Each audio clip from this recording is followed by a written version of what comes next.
Now, Mr. President, this is on defending democracy. The eyes of the nation will be watching what happens this week in the United States Senate. Just a few days removed from what would have been Dr. Martin Luther King Jr.'s 93rd birthday, the Senate has begun the debate on the Freedom to Vote Act and the John Lewis Voting Rights Advancement Act. For the first time in this Congress, Democrats have tried for months to hold a voting rights debate on the floor, but we have been blocked each time by Republicans.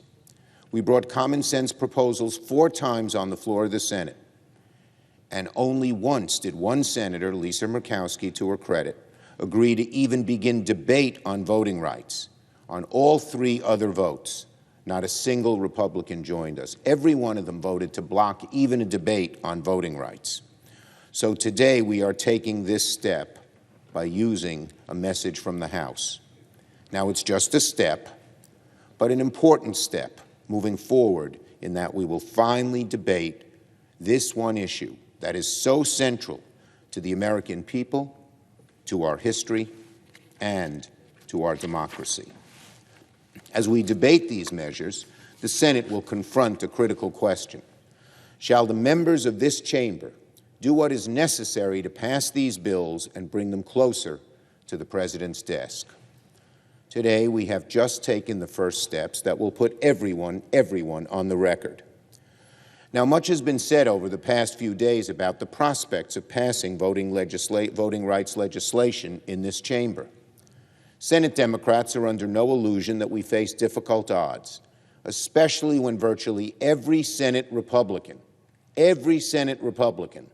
is staunchly against legislation protecting the right to vote. But I want to be clear. When this chamber confronts a question this important, one so vital to our country, so vital to our ideals, so vital to the future of our democracy, you don't slide it off the table and say, never mind. Win, lose, or draw, members of this chamber were elected to debate and to vote, especially on an issue as vital to the beating heart of our democracy as voting rights. And the public is entitled to know where each senator stands on an issue as sacrosanct as defending our democracy. The American people deserve to see their senators go on record on whether they will support these bills or oppose them. Indeed, that may be the only way to make progress on this issue now, for the public to see where each of us in this chamber stands.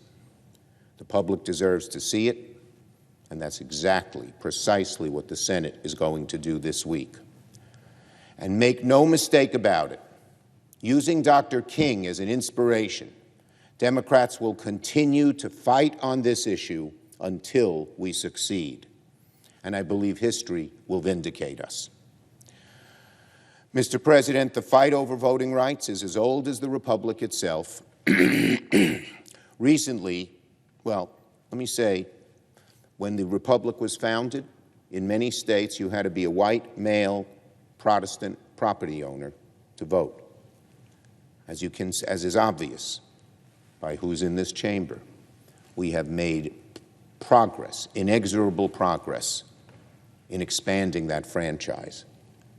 History does not regard those restrictions that occurred early on as worthy. But we must continue the fight.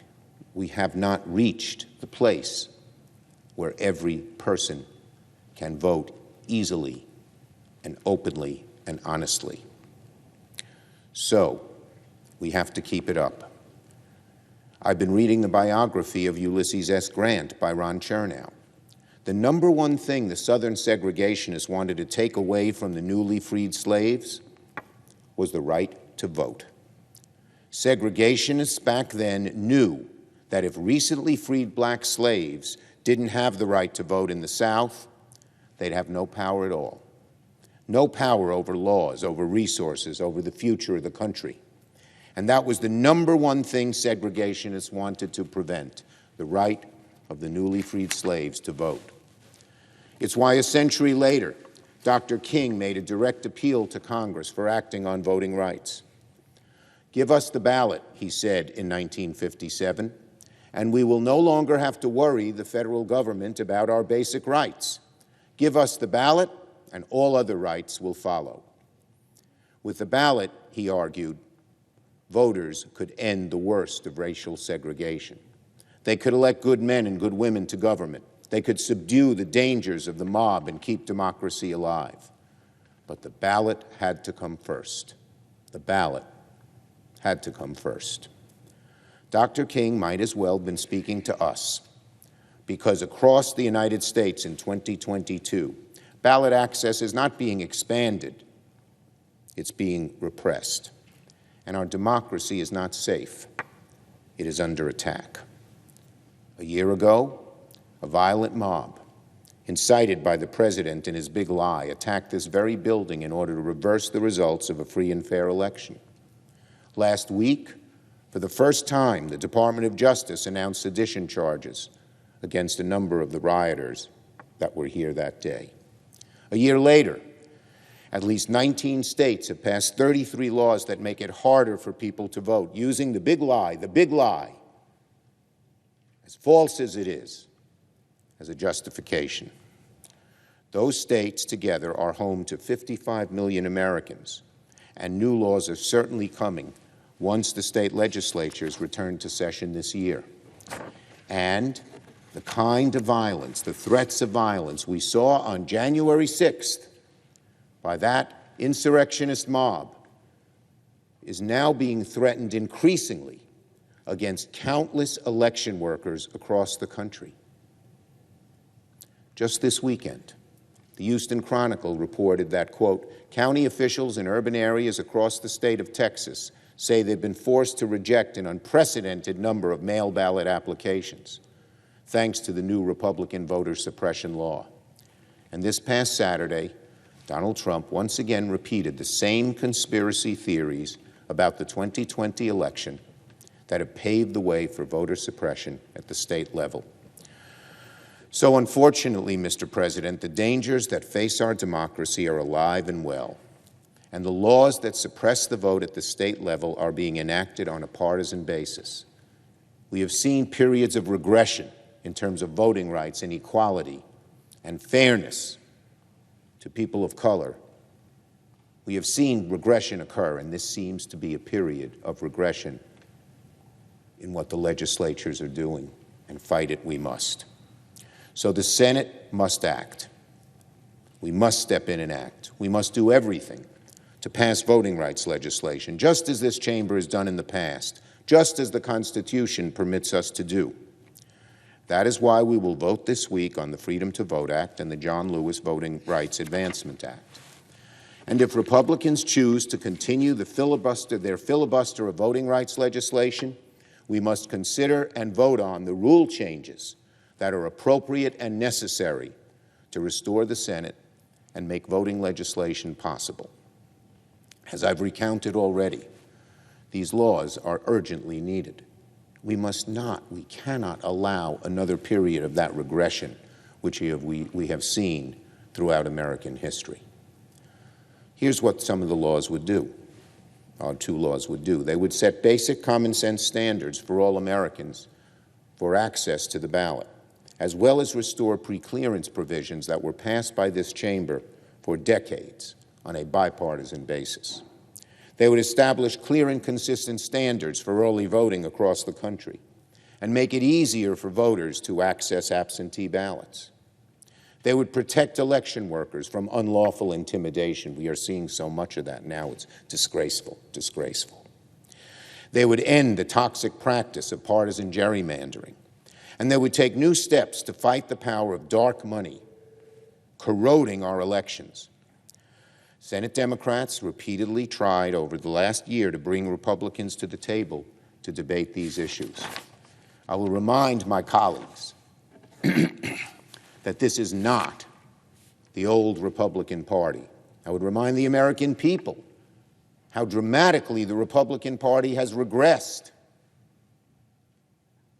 The Republican Party used to be one that supported voting rights, Presidents Reagan, George H.W. Bush, and George W. Bush worked to renew voting rights bills. No, sadly, unfortunately, this is Donald Trump's Republican Party, and it is the one now trying to take away the vote from younger, black and brown, elderly, minority, and low-income voters. And yet every time we tried to engage our Senate Republican colleagues, they resisted. So we have no choice. We are moving ahead on our own. Once again, no one denies the path ahead is an uphill struggle. Republicans have been clear they will entertain no bipartisan compromise on voting rights. But long odds are no excuse for this chamber to avoid this important issue. Again, members of this chamber were elected to debate and to vote. We're going to vote. We're all going to go on the record. And Republicans will have to choose which side they stand on, protecting democracy or offering their implicit endorsement of Donald Trump's big lie. For months, Senate Republicans have come up with excuses and subterfuges to avoid doing what they know is the right thing, just like so many others have come up with similar lame excuses and subterfuges in the past. But as history shows, doing the right thing will eventually prevail. Justice will flow like mighty waters, as the prophet Amos has said. The direction of voting rights in America is enough to shake in the faith of even the most optimistic champion of America, of democracy. Sometimes it seems like for each step forward, the country takes 2 steps backward. But fights like this are not unusual in American history. The story of our country has been a long, arduous march towards expanding the promise of freedom for all Americans. We find ourselves in such a struggle today. Dr. King had simple, powerful advice for his followers during the moments like this. Keep moving, keep fighting. The road to justice is often painful and full of setback, but we must keep moving. We must keep moving, he said, against every obstacle and prodigious hilltop and mountain of opposition. Let nothing slow you down. And even after you cross the Red Sea only to find yourself in the desert, just keep moving forward through the wilderness. And if you will do that with dignity, he said, when the history books are written in the future, the historians will have to look back and say, there lived a great people. We will keep fighting in the same spirit to protect our democracy in this day and age. If we do that, I have faith that one day the history books will likewise look back on this generation of Americans and conclude there lived a great people too. Yield the floor.